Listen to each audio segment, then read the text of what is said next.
What's up, you guys? This is Shay and welcome back to my channel. Okay, so today I'm going to be discussing with you guys what I did to pass my LVN Nclex. These are a couple of little pointers. I'm not going to say it's 100% foul proof. This is just what I did to pass my Nclex.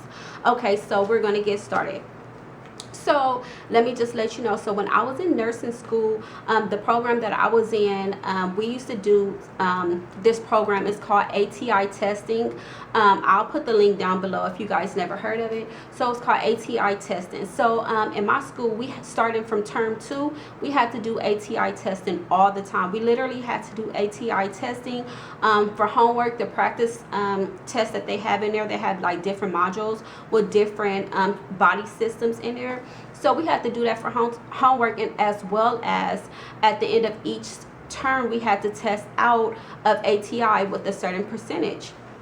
So at first, when I was first doing ATI, oh my god, I hated ATI. But then after a little while, me getting a little bit further along in my nursing program, I began to love it. So what I did was I used ATI. That's one thing that I used. We did in my school, they did hire this company called Hearst, which is the book that they gave us, H-U-R-S-T, Hearst.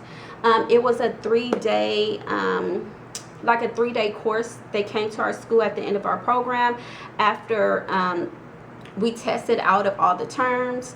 This is what they did to reward us. This was supposed to help us pass our Nclex.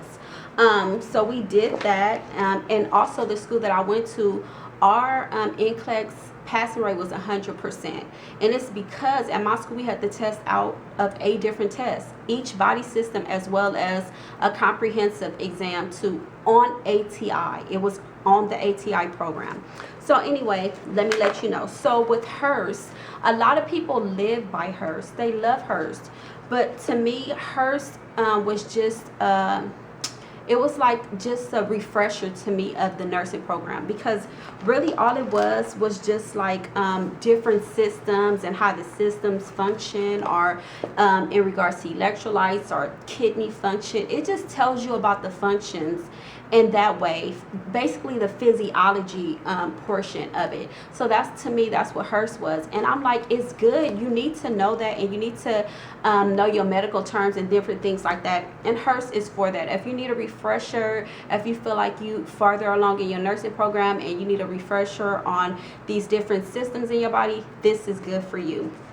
I'm not going to say I did not use Hearst. I looked at Hearst, but I don't think Hearst is what really prepared me for the Nclex, okay? But I did go over Hearst because I wanted to know the way our body functioned again. I did need a refresher. To me, I did, because I wanted to be like hella confident when I went into my Nclex, the testing. So the thing that helped me, and we also had a program called Saunders. Saunders is really good too. Saunders is similar to ATI, but it's basically straightforward. It's just like Hearst, but on more of a computer base. It gets more in depth of different diseases, different processes, things like that. It does, but it's pretty straightforward. So for me, what I use to pass Nclex, knowing all my my medical terminology, that's a must. You need to know your medical terminology, because when I was taking the Nclex, it was different things that I didn't know, like different diseases. It's some of that stuff on Nclex you are not going to know.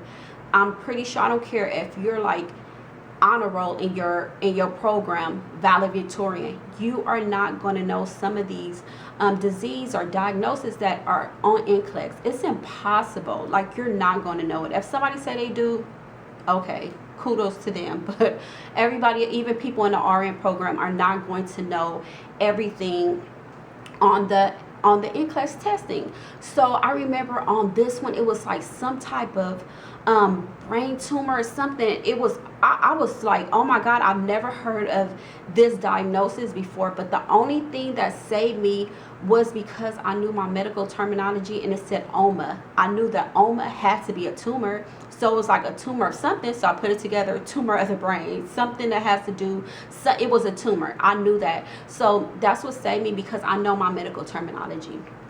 Okay, so knowing your medical terminology will save you. Like, it will save you. You need to know your medical terminology. What really saved me though, the program that really saved me was the ATI testing. And the reason why I say ATI testing helped me, let me just let you know, is because on the Nclex, it's more prioritizing, it's more select all that applies, and also it's more scenario based, right? So I feel like ATI is more scenario based. It's gonna take you through a journey, and it's gonna ask you all these different questions. Let me give you an example, okay? I'm just about to just give you an example, okay? So say for instance, to which patient would you see first, okay? Which patient should be seen first on this question that I'm going to ask, okay? So say for instance, 3 patients come into the emergency room, okay? Listen, do not add anything else to what I'm saying, just listen to the question. So say 3 patients came into the emergency room, right? The first patient came in for a closed head injury, right? That's what they came in for. That's the first patient. The second patient came in because they had type 2 diabetes and their blood sugar was 350. That's patient number 2. Patient number 3 came in because he's complaining of indigestion because he had pizza earlier that day. That's patient number 3. So just based on what I told you right there, which patient would you take in first? Do not add anything to what I just said. Just on your knowledge alone, what patient should be seen first? Everybody is going to probably go to patient 1, the one that came in with the closed head injury. But mind you, they came in with a closed head injury, but in the question, they did not say that the patient was displaying any symptoms. No dizziness, no blurred vision, not bleeding, nothing. It was a closed head injury, right? So that patient should not be seen first. The second patient came in because he had type 2 diabetes and his blood sugar is 350. Woo, okay, I know the blood sugar 350, but maybe he's so used to having his blood sugar 350, he's asymptomatic. They didn't say that he was having symptoms. They just said he had type 2 diabetes and his blood sugar was 350. People would probably think that one was more serious. But no, it's not. The patient that came in with displaying symptoms of indigestion, he's complaining of indigestion, and they think that it's due to the fact that he had pizza earlier that day. But no, he's displaying symptoms. It could be a heart attack. So anytime it's something like that, indigestion, sometimes indigestion gets confused with sometimes a heart attack get confused with indigestion. So if he feels like he's having indigestion, he needs to be seen first. He could be having a heart attack. So that's what I'm saying. This patient is displaying symptoms, but a lot of people will ask so much into that question and be like, oh my God, he had a head injury. What about if this was happening? What about it? No, the question did not ask you that. So that's what I'm trying to say. If the question does not give these different facts, do not add your own stuff into it. Only read what's in that question. That's just a little tip. Also, so ATI is so good. It helped me. Let's see. Let me go to just one question from ATI. Okay, I'm gonna read one question. It says, this is off of ATI, the actual ATI website. It says a nurse in urgent care in the urgent care clinic is collecting data from 4 clients. Which of the following clients should the nurse recommend for treatment first? Okay, first should be seen first. A client who has a fever and abdominal pain in the upper aspect of the right lower quadrant. Number 2, a client who has shortness of breath after taking a dose of amoxicillin. Patient number 3, a client who has been spitting up blood and who has been taking medication for tuberculosis for 2 months.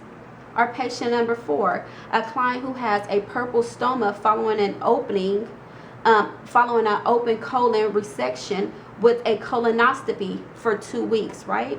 So what patient would you see first? Based on airway, you will see patient number 2 who's displaying shortness of breath. But these are the questions that ATI asks you. So it helps prepare you. It helps prepare you and helps give you like different scenarios so you know. Okay, you guys, thank you so much for watching my video. I hope you guys found this very useful. If you guys have any suggestions too on what helps you guys pass your Nclex, please drop it down in the comments down below. Maybe somebody may be watching it and like your suggestions more. And plus, me too, I'm on this journey with you guys. I still need to go to the RN program. I'm trying to get into the program too, so I haven't finished my journey. We doing this journey together. So please just comment down below if you want to see anything else from me, or you want me to talk about anything else. It's fine. Just drop your comments or your questions down below. I'll be happy to answer. And please just stay focused. Don't give up, you know, and just continue to inspire and motivate each other. We're all in this together. Okay, you guys, I hope you guys subscribe to my channel, hit the like button. Peace out until next time.